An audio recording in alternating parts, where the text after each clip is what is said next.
Now, of course, when it comes to Navitus Parfums, they do put out a lot of fragrances. I should know, I'm the founding creative director. Here we have one of the most recent releases, just came out this year in 2023. This is a collaboration with Aisha. She has a channel here called AI the Great. I'm going to leave all of the information down below. This fragrance is called Ambrosia Imperiale. I'm looking forward to giving you my thoughts on this fragrance, so make sure to stay tuned.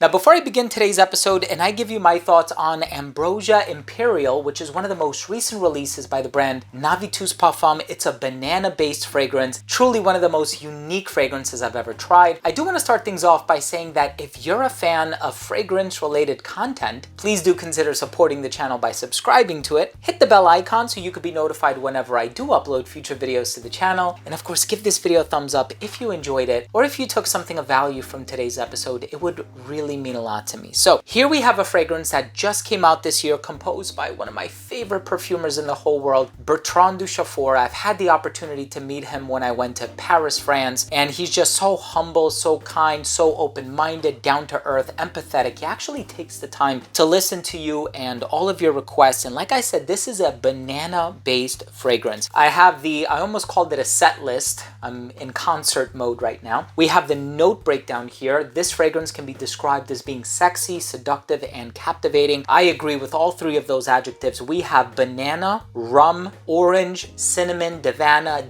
dates, orchid, jasmine, and amberwood. And then in the base you have caramel, vanilla, whipped cream, benzoin, musk, and saffron. Of course, we're having the vibe that this is going to be a fruity fragrance, but we're getting some rum, we're getting some gourmand ingredients, the vanilla, the whipped cream, the dates, so on and so forth. It's really, really beautifully done. I'm looking forward to giving you my thoughts on the smell. Let's start things off with a look at the luxurious presentation.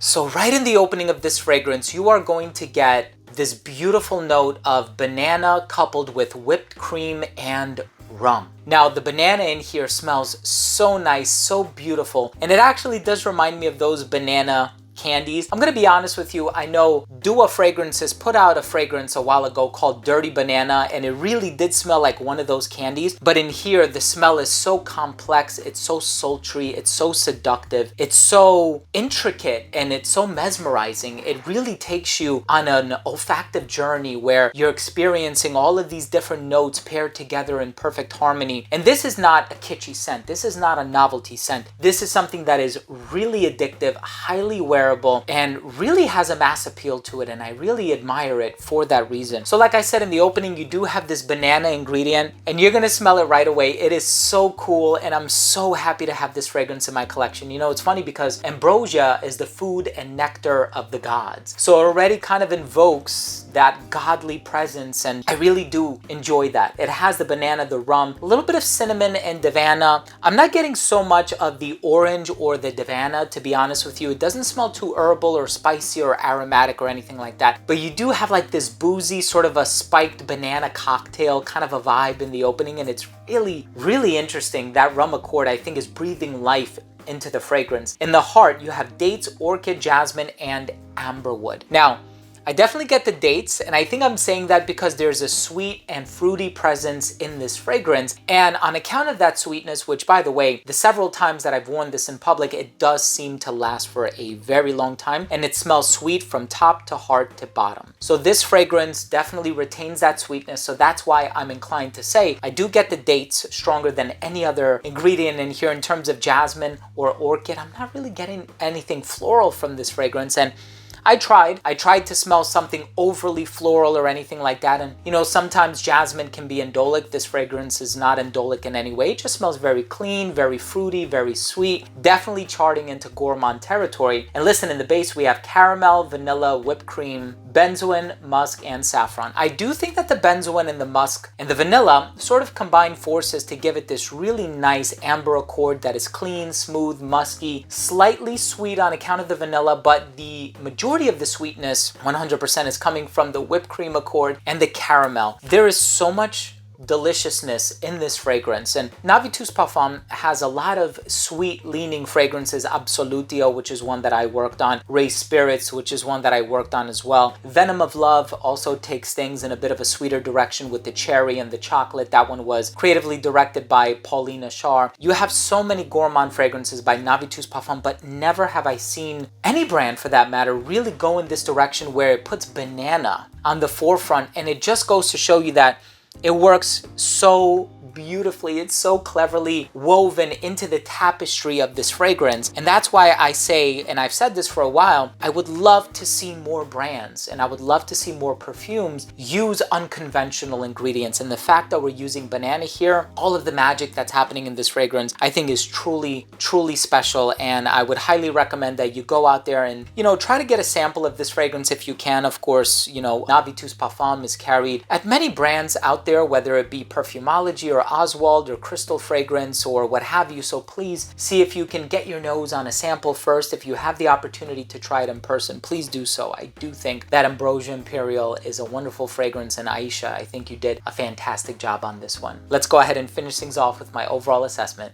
Now, first up, in terms of the uniqueness and the overall smell, hands down, one of the most unique fragrances that I've ever smelled. If you asked me, okay, Steven, what other banana-based perfumes do you have in your collection? I can easily look at my collection of 3,000 bottles and say there might be like one or two others, but one of them is more of a novelty scent. The other one, I don't really smell the banana. So this is the one where I think it's done so perfectly and so beautifully, and I would really suggest that you try it. Longevity, 10 plus hours. This is very strongly concentrated. Projection was amazing for the first hour and a half of application. For the first half hour, it radiated beyond an arm's length. Within an arm's length for about an hour and a half. At the 6 to 7 hour mark, it became an elbow's length scent. At that 10 hour mark, it became a skin scent. And it does kind of, when it does become a skin scent, it becomes more of like an intimate, close encounter, romantic type of a fragrance. And of course, going back to these adjectives, it totally makes sense. In terms of the versatility, perfectly unisex, great for any time of the year actually. I think this one can be worn dressed up or dressed down. Perfect for anybody of any age. It's unique and complex enough that somebody a bit older could enjoy this one, but it also has enough of that fun, playful sweetness that somebody a little bit younger would really enjoy this one too. So this is actually an incredibly versatile fragrance. And as far as the presentation goes, honestly, one of the